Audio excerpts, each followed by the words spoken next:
കോൺഗ്രസിൻ്റെ പ്രഖ്യാപിത പ്രത്യയശാസ്ത്രം ഗ്രൂപ്പിസമാണ്. 70 മുതൽ കേരളത്തിലെ കോൺഗ്രസിൽ 2 ശക്തി കേന്ദ്രങ്ങളുണ്ടായിരുന്നു. കണ്ണോത്ത് കരുണാകരനും അറക്കൽ പറമ്പിൽ കുര്യൻ ആൻ്റണിയും. ഇവർ തമ്മിലുള്ള ഇണക്കവും പിണക്കവും വേർപിരിയലും ലയനവും അംഗംവെട്ടലുമായിരുന്നു കോൺഗ്രസ് രാഷ്ട്രീയം. 70 പോലെ ആൻ്റണിയും കരുണാകരനും ഏറ്റുമുട്ടിയത് 90 അന്നത്തെ സംഘടനാ തെരഞ്ഞെടുപ്പിൻ്റെ എരുതിയിലാണ് പാമോലിൻ ഒഴിക്കുന്നത്. 1991 ഒക്ടോബർ 5 പാമോലിൻ ഇറക്കുമതിക്ക് അനുമതി തേടിക്കൊണ്ട് മുഖ്യമന്ത്രി കരുണാകരൻ പ്രധാനമന്ത്രിക്ക് കത്തയക്കുന്നു. 1 മാസം കഴിഞ്ഞപ്പോൾ നവംബർ 6 കേന്ദ്രാനുമതി ലഭിച്ചു. നവംബർ 27 പാമോലിൻ ഇറക്കുമതി ചെയ്യാൻ മന്ത്രിസഭ തീരുമാനിച്ചു. ഡിസംബർ 28 കോൺഗ്രസിൻ്റെയും AK ആൻ്റണിയുടെയും ജന്മദിനത്തിൽ കേരള കൗമുദിയിൽ വാർത്ത വരുന്നു. പാമോലിൻ വരുത്താൻ 5 കോടി കമ്മീഷൻ എന്ന തലക്കെട്ടിൽ BC ജോജോയുടെ അന്വേഷണാത്മക റിപ്പോർട്ട്. മുഴുവൻ ഇടപാടിൻ്റെ ആണിക്കല്ല്, രേഖകളുടെ കൂട്ടത്തിൽ ആണിക്കല്ല് എന്ന് പറയുന്നത് 1991 നവംബർ 6 ഈ PND കമ്പനിയുടെ ഡയറക്ടർ അന്നത്തെ മുഖ്യമന്ത്രി K കരുണാകരൻ എഴുതി. ഈ കത്തിനകത്ത് മുഖ്യമന്ത്രി കരുണാകരനും ഈ കമ്പനിയുടെ പ്രതിനിധികളുമായി ഡൽഹിയിൽ നടത്തിയ കൂടിക്കാഴ്ചകൾ അതിനെക്കുറിച്ച് പറയുന്നുണ്ട്. ഈ കൂടിക്കാഴ്ചകളിലാണ് ഈ ഡീലിൻ്റെ അടിസ്ഥാനമായതെന്നും ആ കത്തിൽ പറയുന്നുണ്ട്. അതിൻ്റെ അടിസ്ഥാനത്തിലാണ് കേരളത്തിൽ പിന്നീട് ഈ ഇടപാട് നടന്നതെന്നും പറയുന്നുണ്ട്. പക്ഷേ ഈ കത്തിൽ അത്ഭുതം എന്ന് പറയട്ടെ, മുഖ്യമന്ത്രി കരുണാകരൻ്റെ ഓഫീസിൻ്റെ സീലോ അങ്ങനെയുള്ള ഒന്നുമില്ല. അപ്പോൾ ഈ രേഖ ഒറിജിനൽ ഫയലിൽ നിന്ന് മാറ്റിയാൽ നമ്മുടെ ഫോട്ടോ കോപ്പി അല്ലേ ഉള്ളൂ, പ്രശ്നമാകും. അതുകൊണ്ട് എന്ത് ചെയ്യണം എന്നുള്ളതിനെ കുറിച്ച് ആലോചനയായി. ജനുവരി 7 KPCC പ്രസിഡന്റ് AK ആൻ്റണിയെ കാണാൻ BC ജോജോ ഇന്ദിരാഭവനിൽ എത്തുന്നു. അന്ന് KPCC സെക്രട്ടറി ആയിരുന്ന എൻ്റെ സാന്നിധ്യത്തിലാണ് കേരള കൗമുദിയുടെ പ്രത്യേക ലേഖൻ BC ജോജോ തനിക്ക് ചോർന്നു കിട്ടിയ പാമോലിൻ ഫയലിൻ്റെ ഫോട്ടോസ്റ്റാറ്റ് കോപ്പി AK ആൻ്റണിയെ കാണിക്കുന്നത്. ഞാൻ വിശദമായി ഫയൽ വായിച്ചു നോക്കി. അന്നു രാത്രി ഉമ്മൻചാണ്ടിയുടെ വസതിയിൽ ചേർന്ന ആൻ്റണി ഗ്രൂപ്പ് യോഗം പാമോലിൻ പ്രശ്നം സംഘടനാ തെരഞ്ഞെടുപ്പിൽ കരുണാകരനെതിരെയുള്ള ആയുധമാക്കാൻ തീരുമാനിച്ചു. പ്രശ്നം എന്താണെന്ന് അറിഞ്ഞു കഴിഞ്ഞാൽ പ്രശ്നത്തിന് പരിഹാരം ഉണ്ടാക്കും. അറിയോ വല്ലതുണ്ടെങ്കിലും ഒന്ന് പറഞ്ഞു. അന്നു കരുണാകരൻ കോൺഗ്രസിൽ ഏകഛത്രാധിപതിയാണ്. നരസിംഹറാവുവിനെ പ്രധാനമന്ത്രിയാക്കിയ കിങ് മേക്കർ എന്ന ഖ്യാതിയിൽ തിളങ്ങുന്ന കാലം. VM സുധീരനെ മന്ത്രിയാക്കാത്തതിൽ ആൻ്റണി കുപിതനായ കാലം. ആൻ്റണി ഗ്രൂപ്പിന് സംഘടനാ തെരഞ്ഞെടുപ്പ് ഒരു അഗ്നിപരീക്ഷയായിരുന്നു. കരുണാകരൻ്റെ അധികാരശക്തിക്ക് മുമ്പിൽ തകരാതിരിക്കാൻ പാമോലിൻ കൂരമ്പ് തേച്ചു മിനുക്കിയെങ്കിലും വേണ്ടത്ര ഏശിയില്ല. 1992 ഫെബ്രുവരി 2 നടന്ന സംഘടനാ തെരഞ്ഞെടുപ്പിൽ AK ആൻ്റണിയുടെ കസാരയിൽ വയലാർ രവി കയറിപ്പറ്റി. സംഘടനാ തെരഞ്ഞെടുപ്പിൽ തോറ്റുതൊപ്പിയിട്ട ആൻ്റണി വിഭാഗം കലാപക്കൊടി ഉയർത്തി. ബൂത്ത് തലം വരെ ബദൽ സംവിധാനങ്ങളുണ്ടാക്കി സമാന്തര പ്രവർത്തനം നടത്തി. രാജീവ് വിചാരവേദി, ഇന്ദിരാ ദർശനവേദി, നെഹ്റു സാംസ്കാരിക വേദി എന്നിങ്ങനെ വിവിധ പേരുകളിൽ. വയലാർ സിംഹത്തിൻ്റെ നേതൃത്വത്തിലുള്ള KPCC നിർവീര്യമായി. പാമോലിൻ പ്രശ്നം നിയമസഭയിൽ പ്രതിപക്ഷം ഉന്നയിച്ചതിനേക്കാൾ വീറോടും വാശിയോടും കൂടിയാണ് ആൻ്റണി ഗ്രൂപ്പുകാർ തെരുവിൽ അവതരിപ്പിച്ചത്. 1992 ഫെബ്രുവരിയിൽ പള്ളിപ്പുറത്ത് കാറപകടത്തിൽ കരുണാകരന് ഗുരുതരമായ പരിക്കേറ്റു. വിദഗ്ധ ചികിത്സയ്ക്കായി കരുണാകരൻ അമേരിക്കയിലേക്ക് പോയതോടെ കേരള ഭരണം അലമ്പായി. ഇതിനിടയിൽ K മുരളീധരൻ ഭരണത്തിലും സംഘടനയിലും യുവരാജാവായി. പിന്തുടർച്ചാവകാശത്തെ ചൊല്ലി കരുണാകരപുത്രനും വളർത്തുപുത്രന്മാരും തമ്മിൽ അടിയായി. കരുണാകരൻ ജീവനോടെ മടങ്ങി വരില്ലെന്ന് കരുതിയ വളർത്തുപുത്രന്മാരും പാമോയിൽ കേസ് ഉയർത്തി ലീഡറെ ആക്രമിച്ചു. അന്ന് കേരളത്തിലെ ഭരണം, പാർട്ടിയുടെ പ്രവർത്തന സംവിധാനം, അതിനകത്ത് ചില കാര്യങ്ങൾ ഞങ്ങൾക്ക് അഭിപ്രായ വ്യത്യാസങ്ങളുണ്ടായിരുന്നു. അപ്പം അതുപോലെ അഭിപ്രായ വ്യത്യാസങ്ങൾ ഇപ്പോൾ ഇന്ന് പാർട്ടി പ്രവർത്തനങ്ങൾ ചില ആളുകൾക്കുണ്ടല്ലോ. ചില ആളുകളത് അടക്കി പറയും, കുറച്ച് ആളുകളത് ഉറക്കി പറയും. അപ്പോൾ അത്തരം ഒരു സാഹചര്യം ഉണ്ടായതിൻ്റെ പേരിലാണ് അന്ന് അത് പിന്നെ അത് പതുക്കെ പിന്നെ അതൊരു മൂവ്മെൻ്റായി അങ്ങ് മാറി. ഒരു സുപ്രഭാതത്തിൽ ഭാര്യ പോലും അറിയാതെയാണ് AK ആൻ്റണി പ്രത്യേക വിമാനത്തിൽ കയറിപ്പോയി കേന്ദ്രമന്ത്രിയായത്. അനുയായികൾ പെരുംവഴിയിലായി. ഗ്രൂപ്പ് താൽപ്പര്യങ്ങൾ സംരക്ഷിക്കാൻ കഴിയാതെ ഉമ്മൻചാണ്ടി മന്ത്രിസഭയിൽ നിന്നും പുറത്തു ചാടി. മോങ്ങാനിരുന്ന നായയുടെ തലയിൽ വീണ തേങ്ങയായിരുന്നു ഡോക്ടർ MA കുട്ടപ്പൻ്റെ രാജ്യസഭാ സീറ്റ്. ഞാൻ പറഞ്ഞോളൂ, ഞാൻ ഇന്ന് ആർക്കും എതിരായിട്ടൊന്നും പറയത്തില്ല. എനിക്ക് ഇന്ന് പറയുന്ന എല്ലാം നല്ലത് മാത്രമേ പറയുന്നുള്ളൂ.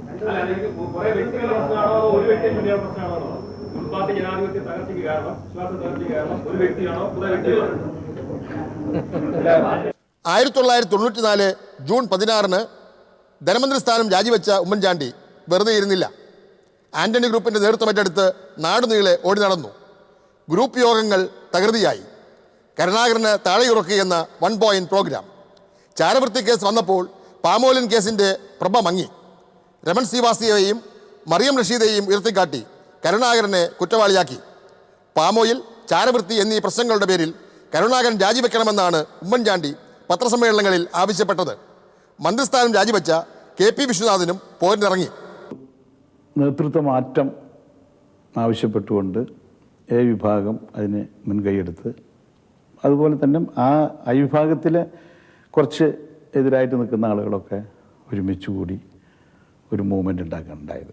അതിലിടയ്ക്ക് ഈ മറ്റേ ഇവരുണ്ടായിരുന്നല്ലോ, ഈ തിരുത്തൽവാദികൾ, അവരും വിഭാഗവും കൂടി യോജിച്ച് ഒരു മുന്നേറ്റം ഉണ്ടാക്കി.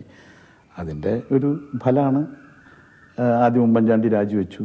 അത് കഴിഞ്ഞിട്ട് എന്നോടും രാജിവെക്കണം എന്നുള്ള ഒരു നിർദ്ദേശം വെച്ചു. ഞാൻ ഉമ്മൻചാണ്ടി വയ്ക്കുമ്പോൾ തന്നെ രാജിവെക്കാൻ തയ്യാറായിട്ട് നിൽക്കുകയായിരുന്നു. പിന്നെ എന്നെ കുറച്ച് കഴിഞ്ഞിട്ട് മതി രാജിവെക്കില്ലേ, അത് അന്ന് ചെയ്യാമെന്ന് പറഞ്ഞു. അങ്ങനെ ഞാൻ പിന്നെ രാജിവെച്ചു. പാമോലിൻ പ്രശ്നത്തിൽ ഉമ്മൻചാണ്ടിക്ക് ഉത്തരവാദിത്തമുണ്ടെന്ന് കരുണാകര വിഭാഗം കുശുതിരിപ്പ് നടത്തിയപ്പോഴാണ് പാമോലിൻ ഒരു പ്രശ്നമാക്കേണ്ടതില്ലെന്ന് ആന്റണി വിഭാഗം തീരുമാനിച്ചത്. 1991 നവംബർ 27 മന്ത്രിസഭാ യോഗത്തിന് തൊട്ട് മുൻപ് രാവിലെ 8:55 ചീഫ് സെക്രട്ടറി S. പത്മകുമാർ കൊണ്ടുവന്ന ഫയലിൽ ഉമ്മൻചാണ്ടി ഒപ്പുവെച്ചത്. ബോധപൂർവം ഒപ്പുവെച്ചതാണോ, മണ്ടത്തരമാണോ, കെണിയാണോ, ആർക്കും അറിയില്ല. സംഘടനാ തിരഞ്ഞെടുപ്പിൽ കരുണാകരനെതിരെ ആന്റണി ഗ്രൂപ്പ് യുദ്ധം പ്രഖ്യാപിക്കുമ്പോൾ ജനുവരി 10 മുതൽ ഫെബ്രുവരി 29 വരെ 1.5 മാസം പാമോലിൻ ഫയൽ ധനവകുപ്പിൻ്റെ കൈവശമുണ്ടായിരുന്നു. ഇറക്കുമതി നടന്നത് ഈ ദിവസങ്ങളിലാണ്. പാമോലിൻ ഇറക്കുമതി ചെയ്യാൻ 1991 നവംബർ 27 മന്ത്രിസഭ തീരുമാനിച്ചെങ്കിലും ബിൽ നിശ്ചയിച്ചത് ജനുവരി 24 ഉമ്മൻചാണ്ടിയുടെ കീഴിലുള്ള ധനവകുപ്പ് ഉറക്കം നടിക്കുകയായിരുന്നു. മുഖ്യമന്ത്രി കരുണാകരൻ ഒറിജിനൽ ഫയല് അസംബ്ലിയുടെ മേശപ്പുറത്ത് വെക്കേണ്ടി വന്നു. മേശപ്പുറത്ത് വെച്ചില്ല എങ്കിൽ അദ്ദേഹം എന്തോ മറയ്ക്കാൻ ശ്രമിക്കുന്നു എന്ന് തോന്നുന്നു. രാഷ്ട്രീയക്കാരൻ അവർ അന്നന്ന് നിലനിൽക്കാൻ വേണ്ടി ജീവിക്കുന്നവരാണ്. അപ്പം സ്വന്തം തടി രക്ഷിക്കാൻ വേണ്ടി അദ്ദേഹം വെച്ചു. അപ്പോൾ അദ്ദേഹത്തിന് ഞാൻ ആ രേഖ മാറ്റുമെന്ന് പറയുന്നതല്ല, മാറ്റാൻ ഉള്ള സാഹചര്യം ഇല്ലാതായി. 1993 ജൂണിലാണ് പാമോലിൻ ഇറക്കുമതിയിൽ നഷ്ടമുണ്ടെന്ന് അക്കൗണ്ടന്റ് ജനറൽ കണ്ടെത്തിയത്. 1994 ഫെബ്രുവരിയിൽ പുറത്തു വന്ന CAG റിപ്പോർട്ടിൽ നഷ്ടം മാത്രമല്ല ഗുരുതരമായ ക്രമക്കേടുണ്ടെന്നും ചൂണ്ടിക്കാട്ടിയിരുന്നു. അന്നത്തെ AG ജെയിംസ് ജോസഫ് എൻ്റെ അധ്യക്ഷതയിൽ ചേർന്ന ദേശീയവേദി യോഗത്തിൽ ഇക്കാര്യം വിശദീകരിച്ചതോടെ വിവാദം കൊഴുത്തു. പാമോയിൽ ഇടപാടിൽ ഇറക്കുമതി ചെയ്ത ഇടപാടിൽ സംസ്ഥാനത്തിന് ഏകദേശം 3 കോടിയോളം രൂപയുടെ നഷ്ടം ഉണ്ടായിട്ടുള്ളതാണ് റിപ്പോർട്ട്.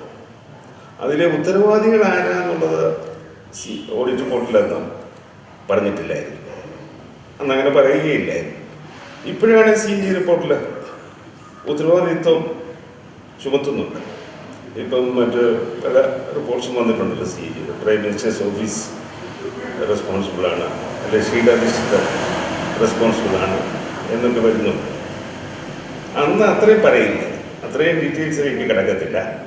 നഷ്ടം വന്നിട്ടുണ്ടെന്നുള്ള കാര്യം മാത്രം പറഞ്ഞ് നിർത്തുകയാണ്. നിയമസഭയ്ക്കകത്തും പുറത്തും ആദ്യാവസാനം പാമോലിൻ കേസിൻ്റെ പടവാൾ ഉയർത്തിയത് അന്നത്തെ പ്രതിപക്ഷ നേതാവ് VS അച്യുതാനന്ദനായിരുന്നു. മുഖ്യമന്ത്രിക്കെതിരായ അവിശ്വാസ പ്രമേയ വോട്ടെടുപ്പിൽ നിന്നും VM സുധീരൻ വിട്ടുനിന്നു. പാമോയിൽ കള്ളൻ എന്നാണ് PT തോമസ് മുഖ്യമന്ത്രിയെ സംബോധന ചെയ്തത്.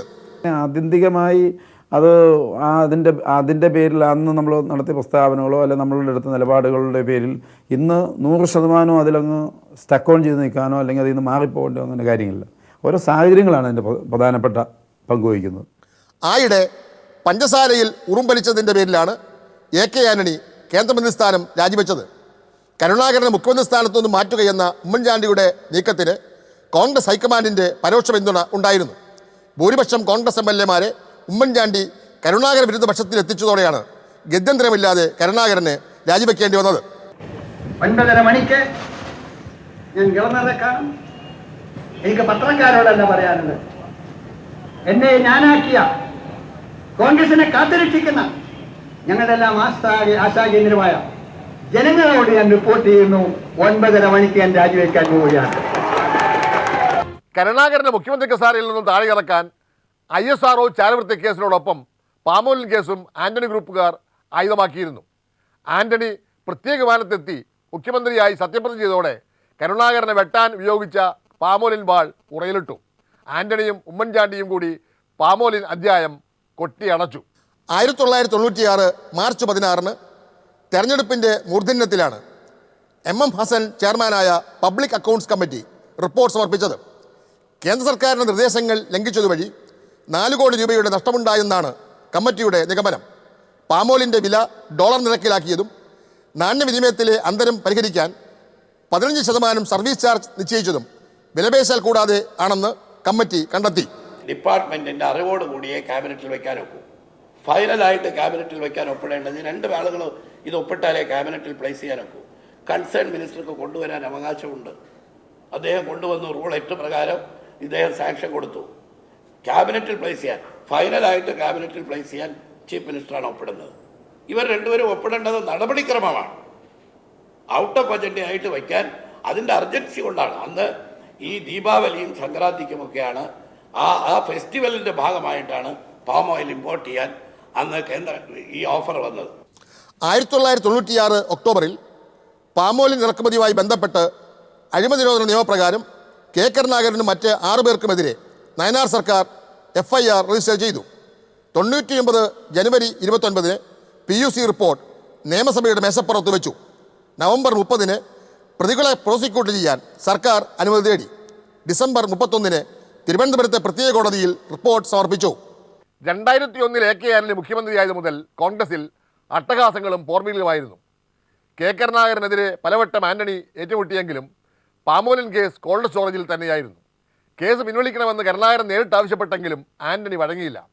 കരുണാകരനും ഉമ്മൻചാണ്ടിക്കുമെതിരെ ഉപയോഗിക്കാവുന്ന ഇരുതല വാളായിട്ടാണ് പാമോലിനെ ആന്റണി കണ്ടത്. 2005 നവംബർ 5 പാമോലിൻ കേസ് ഉമ്മൻചാണ്ടി സർക്കാർ പിൻവലിച്ചു. 2006 നവംബർ 25 VS സർക്കാർ വിചാരണയ്ക്ക് വീണ്ടും അനുമതി നൽകി. 2010 ഡിസംബർ 23 കേസിലെ 1-ാം പ്രതി കെ കരുണാകരൻ നിര്യാതനായി.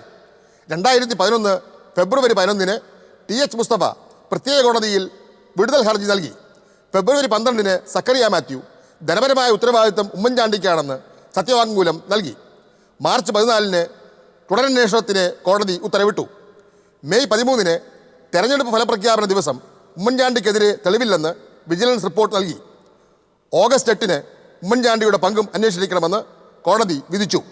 മന്ത്രിസഭയിലെ എല്ലാ മന്ത്രിമാരെ പോലൊരു മന്ത്രിയല്ല ധനകാര്യമന്ത്രി. ധനകാര്യമന്ത്രിക്ക് പ്രത്യേക ചുമതലയുണ്ട്. സാമ്പത്തിക ബാധ്യതയുള്ള ഒരു ഏത് തീരുമാനം എടുക്കുമ്പോഴും ധനകാര്യമന്ത്രിക്ക് ആ പ്രപ്പോസൽ പ്രീ ഓഡിറ്റ് ചെയ്ത് അതിനെപ്പറ്റിയുള്ള അഭിപ്രായം പറയേണ്ട ചുമതലയുണ്ട്, ഒരു ബാധ്യതയുണ്ട്. അങ്ങനെ നോക്കുമ്പോൾ ഈ പാം ഓയിൽ ഇടപാടിൽ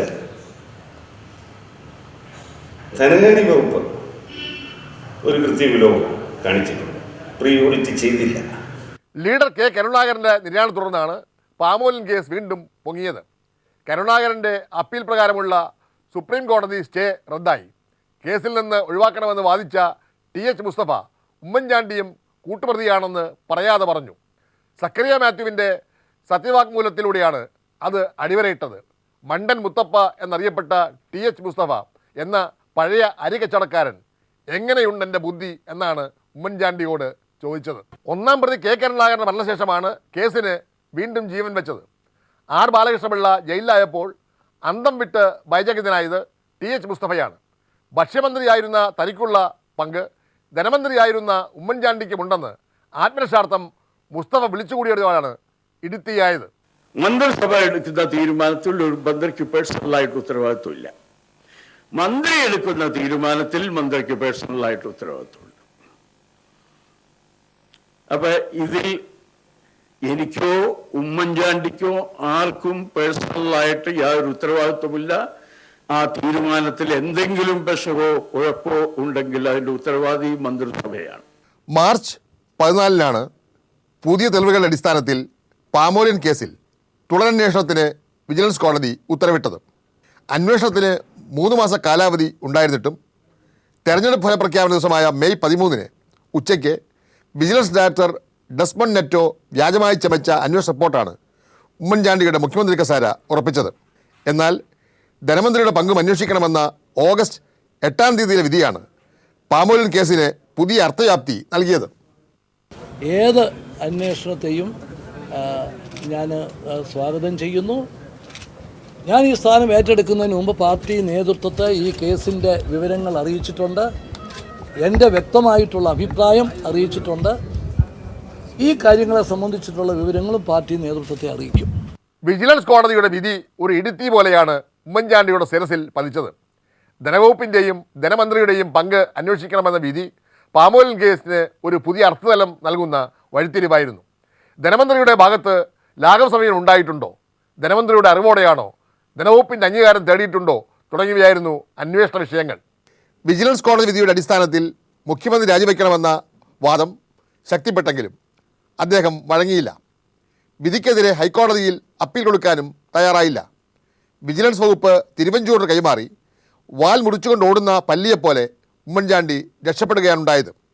വിജിലൻസ് വകുപ്പ് വിട്ടെങ്കിലും ഡയറക്ടർ ഉൾപ്പെടെയുള്ള IPS ഉദ്യോഗസ്ഥരും കീഴ് ജീവനക്കാരും ആഭ്യന്തരമന്ത്രി കൂടിയായ ഉമ്മൻചാണ്ടിയുടെ കീഴിൽ തന്നെ തുടർന്നു.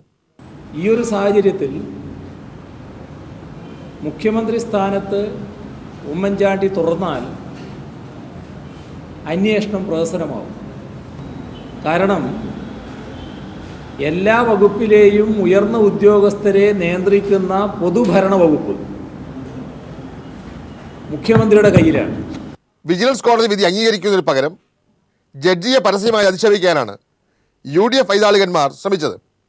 ജഡ്ജി ഹനീഫയുടെ ഭൂതകാലവും ജാതിയും ജാതകവുമെല്ലാം വിമർശന വിധേയമായി. UDF സർക്കാർ ജഡ്ജി ഹനീഫയെ ലോ സെക്രട്ടറിയാക്കാത്തതിൻ്റെ കൊതിക്കറിവാണ് കോടതി വിധി എന്നുവരെ ദുഷ്പ്രചരണമുണ്ടായി. ജഡ്ജി മിസ്റ്റർ PK ഹനീഫ, ഇദ്ദേഹം മാർക്സിസ്റ്റ് പാർട്ടിയുടെ തലമുതിർന്ന നേതാവല്ലായിരുന്നു, DYFIയുടെ നേതാവല്ലായിരുന്നു. അപ്പോൾ ഒരു പാകിസ്ഥാൻകാരൻ പോലും ചെയ്യാൻ മടിക്കുന്ന കാര്യം, പാകിസ്ഥാനിൽ പോലും ലോക ജനങ്ങളെ ബഹുമാനിക്കുകയാണ് ഗാന്ധിജി. അദ്ദേഹത്തെ പോലും പുച്ഛിക്കാൻ മടി കാണിക്കാത്ത ആ രാഷ്ട്രീയ ജ്വരം ബാധിച്ച ഒരു ജഡ്ജാണ് മിസ്റ്റർ PK ഹനീഫ എന്ന് പറയാൻ എനിക്ക് മടിയില്ല. കോടതി ലക്ഷ്യ കേസിൽ PC ജോർജിനെ പ്രതിയാക്കി വിജിലൻസ് കോടതി കേസെടുത്തു. അതിനെ തുടർന്നാണ് പാമോലിൻ കേസ് തുടരന്വേഷണത്തിനെതിരെ രാഷ്ട്രപതിക്കും ഗവർണർക്കും സുപ്രീം കോടതി ചീഫ് ജസ്റ്റിസിനുമൊക്കെ പരാതിക്കത്തയക്കാൻ PC ജോർജ് തയ്യാറായത്. ഇവർക്കാർക്കും ഒന്നും ചെയ്യാനാവില്ലെന്ന് അറിയാമെങ്കിലും മുഖ്യമന്ത്രിയുടെ വക്കാലത്ത് ഏറ്റെടുത്ത ജോർജ് തൻ്റെ പരാതിയെ ഒരു രാഷ്ട്രീയ ആയുധമാക്കി. തിരുവനന്തപുരം വിജിലൻസ് കോടതി ജഡ്ജി ഹനീഫ പാമോലിൻ പന്ത് തൻ്റെ കോർട്ടിൽ നിന്നും ഹൈക്കോടതിയിലേക്ക് ഹെഡ് ചെയ്തു. ബ്ലാക്ക് മെയിലിങ്ങിലൂടെ കോടതിയെ കീഴ്പ്പെടുത്തുകയായിരുന്നു UDFൻ്റെ കുൽസിതന്ത്രം. തനിക്കെതിരെയുള്ള ആക്ഷേപങ്ങളിൽ വിനതഹൃദയനായിട്ടാണ് വിജിലൻസ് ജഡ്ജി ഹനീഫ പാമോലിൻ കേസിൽ നിന്നും പിന്മാറിയത്. കോടതികൾ പോലും ഭരണഭീഷണിയുടെ കരുതലിലായി. രീതി പിന്മാറില്ല, ജഡ്ജി പിന്മാറാം, ശരിയല്ല. ഒരു കാലത്തും അനീതി ഭയന്നിട്ട് പിന്മാറുന്നത് ശരിയല്ല. പിന്മാറാൻ വേണ്ടി പോരാടുക, അത് ധീരതയുള്ള മനുഷ്യരുണ്ടാവണം. ഈ മനുഷ്യൻ എന്തുകൊണ്ടാണ് തീരുമാനിച്ചത് എനിക്കറിയില്ല. അധികാര സ്വാധീനം ഉപയോഗിച്ചും പ്രലോഭിപ്പിച്ചും ജഡ്ജിമാരെ വലുതിലാക്കുകയെന്ന പതിവ് രീതി തന്നെയാണ് ഉമ്മൻചാണ്ടിക്ക് വേണ്ടി UDF അവലംബിച്ചത്. മന്ത്രിപദവിയുള്ള ചീഫ് വിപ്പിനെ ഇറക്കിവിട്ടാണ് ജുഡീഷ്യറിയുടെ കഴുത്തിൽ കുരുക്കിട്ടത്. നീതിപൂർവമായ തീരുമാനമെടുക്കാൻ കോടതിക്ക് പോലും കഴിയാത്ത അടിയന്തരാവസ്ഥയിലെ ദുരവസ്ഥ. ഈ സംസ്ഥാന ഗവൺമെൻറ്റിൻ്റെ കീഴിൽ ജുഡീഷ്യറിക്ക് സംരക്ഷണം ലഭിക്കുമെന്ന് ഉറപ്പുവരുത്താനോ മുഖ്യമന്ത്രി ഉമ്മൻചാണ്ടിക്ക് ഇതുവരെ കഴിഞ്ഞിട്ടില്ല. ഉമ്മൻചാണ്ടി നേരത്തെ മുഖ്യമന്ത്രിയായിരുന്നപ്പോൾ പാമോലിൻ കേസ് പിൻവലിച്ചത് വന്ധ്യവയോധികനായ K കരുണാകരനോടുള്ള സ്നേഹബഹുമാനം കൊണ്ടല്ല. കേസ് തുടർന്നാൽ ഫയലിൽ ഒപ്പിട്ട താനും പ്രതിയാകുമെന്ന് മറ്റാരെക്കാളും ഉമ്മൻചാണ്ടിക്ക് അറിയാമായിരുന്നു.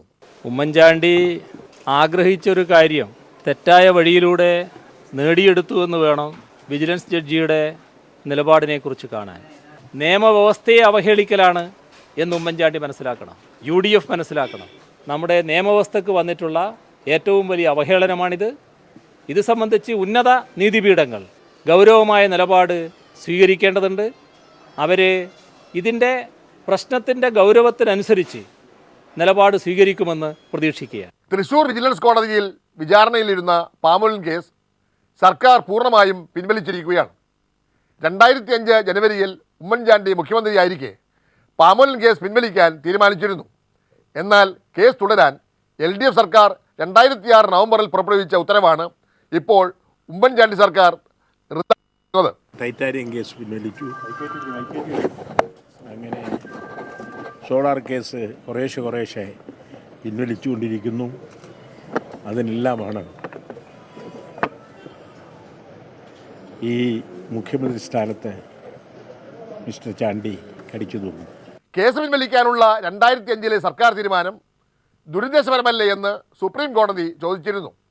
നേരത്തെ വിജിലൻസ് തയ്യാറാക്കിയ റിപ്പോർട്ടിൽ ഉമ്മൻചാണ്ടിക്കെതിരെ ഗൂഢാലോചന കുറ്റം ചുമത്തിയതാണ്. ഉമ്മൻചാണ്ടി മുഖ്യമന്ത്രിയായ ശേഷം 2011 ആ റിപ്പോർട്ട് തിരുത്തി. ആ റിപ്പോർട്ടാണ് തിരുവനന്തപുരം വിജിലൻസ് ജഡ്ജി ഹനീഫ തള്ളിയത്. കേസ് തൃശൂർ കോടതിയിലേക്ക് മാറ്റിയെങ്കിലും ഉമ്മൻചാണ്ടി പ്രതിയായ പഴയ റിപ്പോർട്ട് പൊന്തിവരുമോ എന്ന ആശങ്കയിലാണ് കേസ് തന്നെ പിൻവലിക്കാൻ സർക്കാർ ഉത്തരവിറക്കിയത്.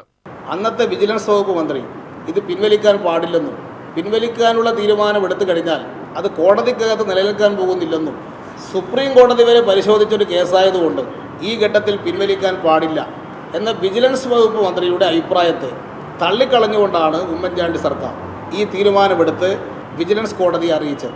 പാമോലിൻ കേസ് പിൻവലിക്കാനുള്ള ഉമ്മൻചാണ്ടി സർക്കാരിൻ്റെ തീരുമാനത്തെ കേരള ഹൈക്കോടതി തള്ളി. വിജിലൻസ് കോടതിയിൽ വിചാരണ തുടരാമെന്നും സർക്കാർ പൊതുതാൽപര്യത്തിന് വിരുദ്ധമാണെന്നും ഹൈക്കോടതി ചൂണ്ടിക്കാട്ടി. പാമോലിൻ കേസിൽ ഉമ്മൻചാണ്ടിയെ പ്രതിയാക്കണമെന്ന വാദം ഉയർന്നപ്പോഴാണ് കേസ് ഇല്ലാതാക്കാൻ ഉമ്മൻചാണ്ടി ശ്രമിച്ചത്. നിയമവാഴ്ചയെ തുരങ്കം വയ്ക്കാനുള്ള സർക്കാരിൻ്റെ നീക്കത്തെയാണ് ഹൈക്കോടതി തടഞ്ഞത്. മുഖമടിച്ച് അടി കിട്ടുന്ന മാതിരിയാണ് ഉമ്മൻചാണ്ടിക്കെതിരെയുള്ള ആ ഹൈക്കോടതിയുടെ വിധി. തനിക്കെതിരായ അഴിമതി കേസുകൾ തൂത്തുമാച്ച് കളയാനാണ് ഉമ്മൻചാണ്ടി മുഖ്യമന്ത്രി കസാരയിൽ കളിച്ചു തൂങ്ങുന്നത്. പാമോലിൻ ഫയൽ ഒപ്പുവെച്ച ധനമന്ത്രിയാണ് ഉമ്മൻചാണ്ടി. പാമോലിൻ കേസ് പിൻവലിച്ചത് നീതിന്യായ വ്യവസ്ഥയോടുള്ള വെല്ലുവിളിയാണ്. പുതുതായി ഉയർന്നുവരുന്ന അഴിമതി കേസുകൾ ഉമ്മൻചാണ്ടിയുടെ തലയ്ക്ക് മുകളിലെ ഡെമോക്രസിൻ്റെ വാളാണ്. കോൺഗ്രസിലെ പലരും ആ വാൾ വീഴുന്ന ദിനം ഗണിച്ചുകൊണ്ടിരിക്കുകയാണ്.